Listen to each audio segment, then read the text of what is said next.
He has provided a unique understanding of how Muslims can be involved in the world, in a pluralistic world, in a complex world, stressing interfaith dialogue in a particular way that it has not been stressed before.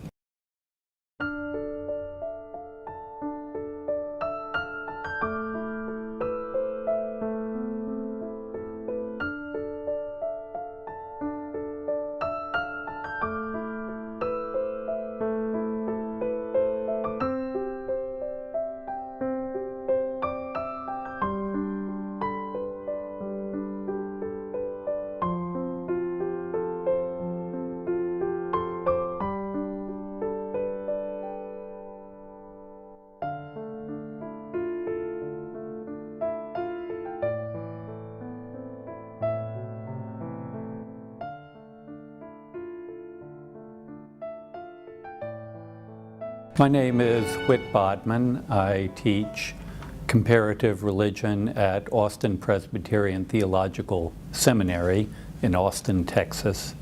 And my special area of study is Islam. I first came into contact with the Hizmet'e movement when I moved down here from Massachusetts, and a group approached me to explain the movement and to ask me about Jalaluddin Rumi, who was an important person in my life and my study. And we did some initial interviews about Rumi. And since then, I have been involved with the movement here in Austin and in Texas for 11 years now. I have never met Fethullah Gülen, though I have wanted to. He seems to be a remarkable leader who has given something very unique to the world and to Islam and to all of us who are interested in Islam, and even those of us who aren't. He has provided a unique understanding of how Muslims can be involved in the world, in a pluralistic world, in a complex world, stressing interfaith dialogue in a particular way that it has not been stressed before.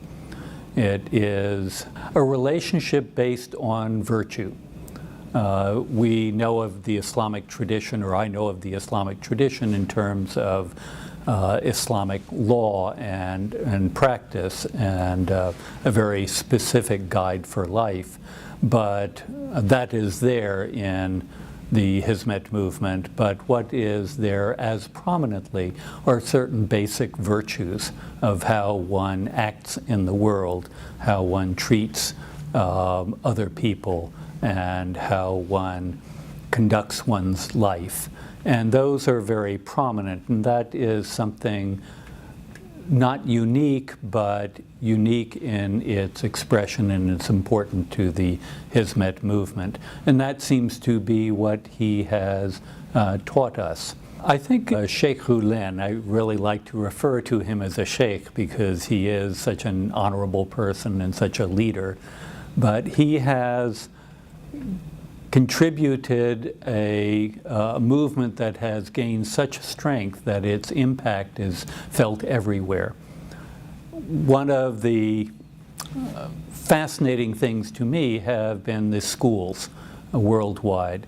I was in Turkey, and through a trip organized by the Hizmet'e movement by friends here in Austin and Houston, and I met a man who had been teaching in Nepal. And that to me was amazing, that a Turkish man would go to Nepal and others to Madagascar, very far from Turkey, to set up schools. I visited some of the schools in Turkey, and they were wonderful schools with lots of awards for teaching high-quality math and the sciences. The students were this is probably the wrong word, but very professional looking. They were well-dressed, they were polite, they were engaging. They came up to us and wanted to have conversation with us, where at other times you might think students would shy away from that. So this whole education movement that is worldwide, that takes a particular gift of education to places like Madagascar, like Nepal, where they otherwise do not have opportunities for such advanced schooling. That was very impressive. And another aspect is the emphasis on interfaith dialogue. The movement has approached its work in Austin and in the United States in a very professional way. This is not just gathering a few people around for interfaith dialogue.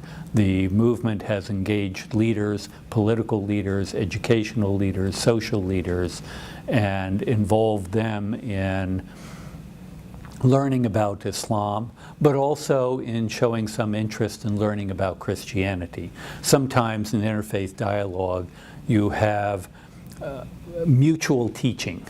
I teach you about Christianity, you teach me about Islam, and that's not really dialogue. Dialogue goes further into exploring questions for which the answers are not immediately evident. And that has been the spirit of dialogue here, involving some of the leaders of the community and taking them to Turkey to experience a Muslim country firsthand. That is exceptional also. Interfaith dialogue between Muslims and non-Muslims has been going on since almost the beginning of Islam. So this is not something new. But in every generation, it has to be reinvented because our culture changes, the political and cultural and social and international dynamics change. So, and we have new generations of individuals who do not know the history very well. And so, in a sense, we have to reinvent interfaith dialogue in every generation. Now there are many obstacles to interfaith dialogue, particularly in the United States. There is Islamophobia. There's a great fear of Islam and its influence in the United States, a far exaggerated fear, really a fictional fear, but it's there. And those of us committed to interfaith dialogue are struggling with this. I was going to teach a class on the Quran the other day, and the news from the Middle East and from Nigeria was horrible. How do you explain to Americans who read in their newspapers about violence among Muslims and by Muslims throughout the world? When I address them in classes and in churches and in community centers, they are very suspicious of Islam, and I can't blame them, given what they hear on the news and what they read in the newspapers.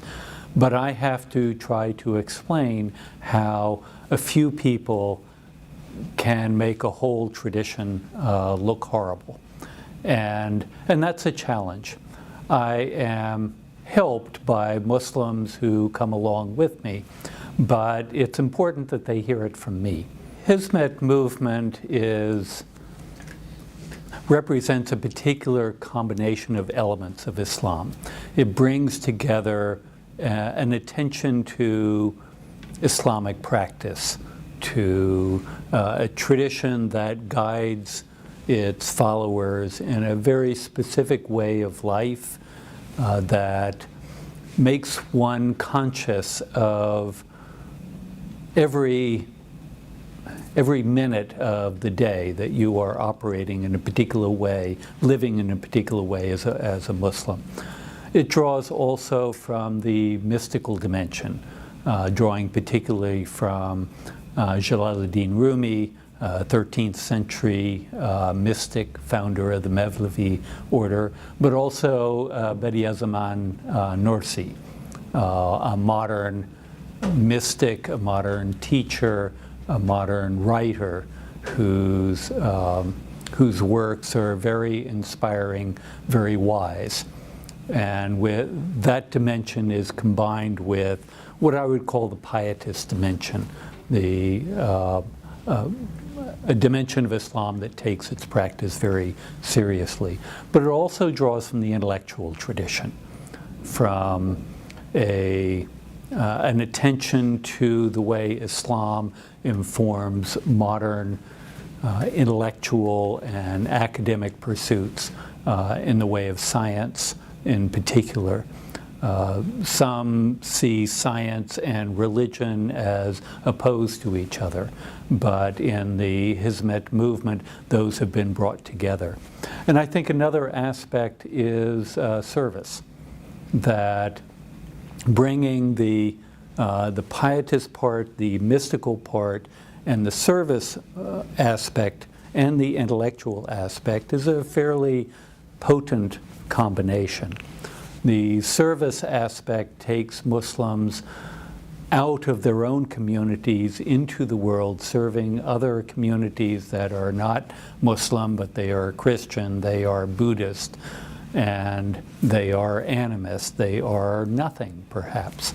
But nevertheless, the spirit of service to other communities is really part of the rich tradition of Islam, but not often expressed. In too many parts of the Islamic world, we see Muslims very much absorbed in taking care of people, but taking care of their own. Here, there is an inspiration to take care of others, to take care of people regardless of their creed, the color of their skin, or their nationality. And that is a unique combination.